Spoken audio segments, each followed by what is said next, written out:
Hello, everybody. Welcome back to Edify. We're here to educate in diverse illustrations for youth. Today we have Brother Ron Guler. He's a minister here at the church. It's been a lot of years in children's ministry. Among other things, he's worked in our bus ministry. He was a bus captain, right, Brother Ron? Bus captain. Yeah, and did that for a lot of years. And he works with the juvenile hall here locally, taking care of the kids there and spreading the gospel to those who have been in trouble at a young age. And today we're here to talk about a program he ran called the Heaven Bound Clowns. The Heaven Bound Clowns were started in our church. You know how many years ago, Brother Ron?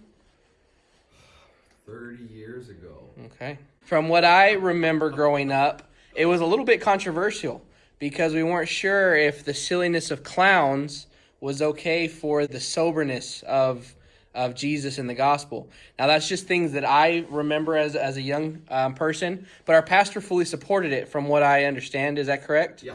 And it's been a huge tool to our ministry here. So I would just like to talk, first of all, about how did it get started? Well, I always wanted to be a clown. I don't know, there was just something in me. So one day, my wife and I, we went to a clown school, and we learned about clowning, about makeup and costuming and skits and magic, a little bit of juggling. And then we started just kind of working off and on with the church in Sunday school and in our kids crusades. And then we finally graduated, if you call that, and we went to a clown conference of the World Clown Association, where we got more education and more of improvisation, more on costuming and just a presentation, be more of a clown. As time went on and our ministry grew, we needed more clowns. And we were involved in ACE convention. And one of the competition was clown skit. And so I worked with a couple clowns on getting skits for their competition at ACE convention. And one thing led to another, and more clowns and kids crusades and sidewalk Sunday school, and things kind of grew from there.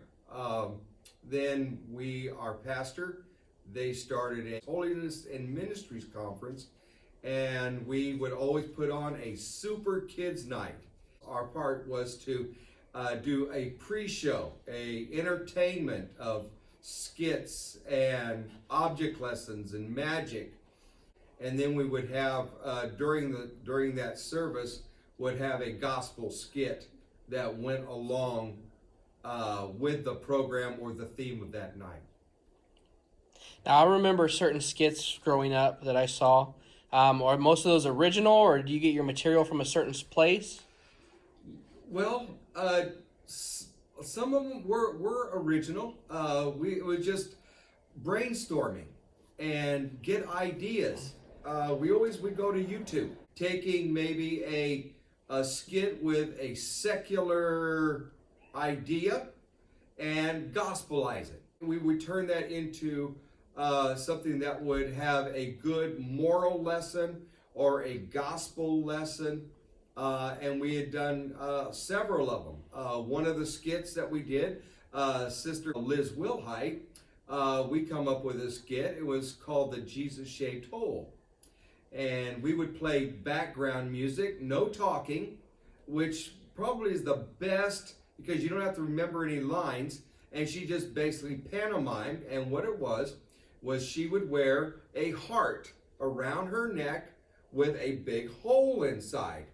And she would walk in all downtrodden and crying and sorry, and sad. And she would find different things, whether it was a beer can, a pill bottle, a magazine, just a host of things trying to fill that hole in her heart.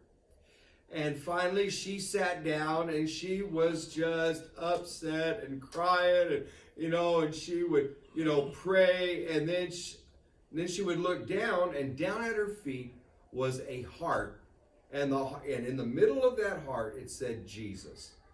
And she took that heart and she put it inside, and it brought joy because now she was no longer empty, but Jesus had filled her heart, and she would get happy and skip off and go on her merry way.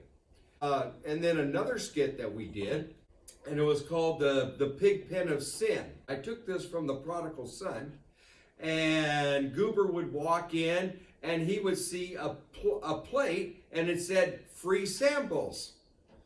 Well, everybody loves free samples, right? So I would take a sample, and it would hurt my stomach, and I would walk away. But then I said, well, let me one more time. And so I would take a piece and I would eat it, and it would give me a tummy ache, but not as bad as the first time. And so I took another one, and hey, my tummy don't hurt no more. Well, I'm just going to get in, and we had a sign that says Pig Pen of Sin right in the front, so everybody knew. And so I got in with the pigs. And I'd show the little pig, and I would eat, and I would just have time until I ran out of whatever was there. And so now came time to leave, but now I'm stuck. Oh man, I'm stuck. I tried to get out, and now I'm stuck, and I cried, and and I was upset, and I began to pray. The prodigal son, when he was in the pig pen, he prayed, right? And so that's what Goober did. He prayed and he asked God, for help. And then he felt, and down at the bottom there was a Bible. And so he picked up the Bible and he read the Bible. Oh! And so he folded it up and he held it to his heart and he asked Jesus, and he prayed real hard, waving in the air, and asked Jesus into his heart. And all of a sudden, hey, he was set free. And he got up and he walked off stage and just was so happy that the Lord was the one that set him free from the pig pen of sin.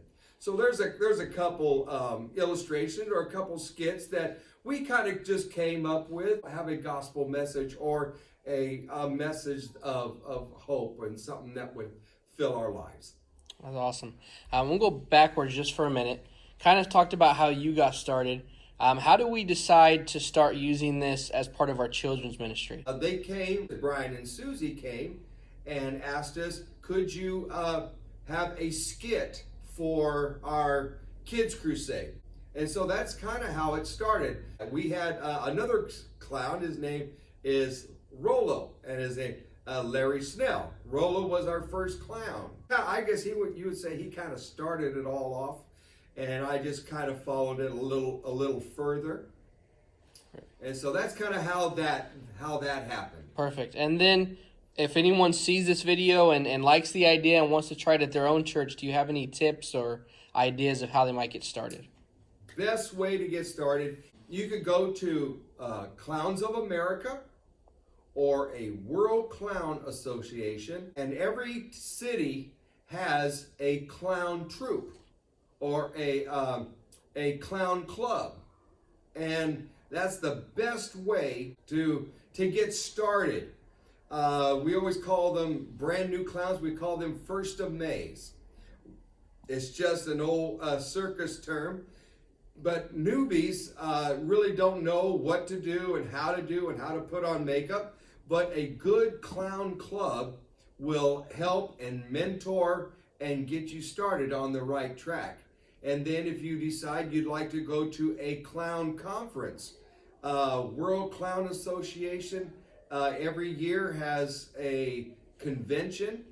Clowns of America also has a clown convention somewhere in the United States.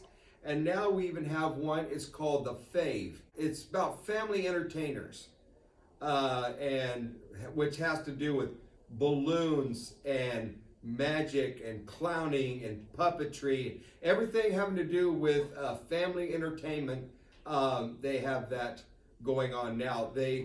Every year they have one in Vegas, usually in November. They have a convention for family entertainment. So that's a good way to get started. Also, YouTube. YouTube is a go-to, especially with makeup. Where to buy the makeup, and how to put it on. Even skits. There are tons of clown skits, and even gospel clowning, gospel magic, or gospel illustrations, which we're probably going to do another session of this, getting into gospel illusions or gospel illustrations. And so that's kind of where I would go, where I got started.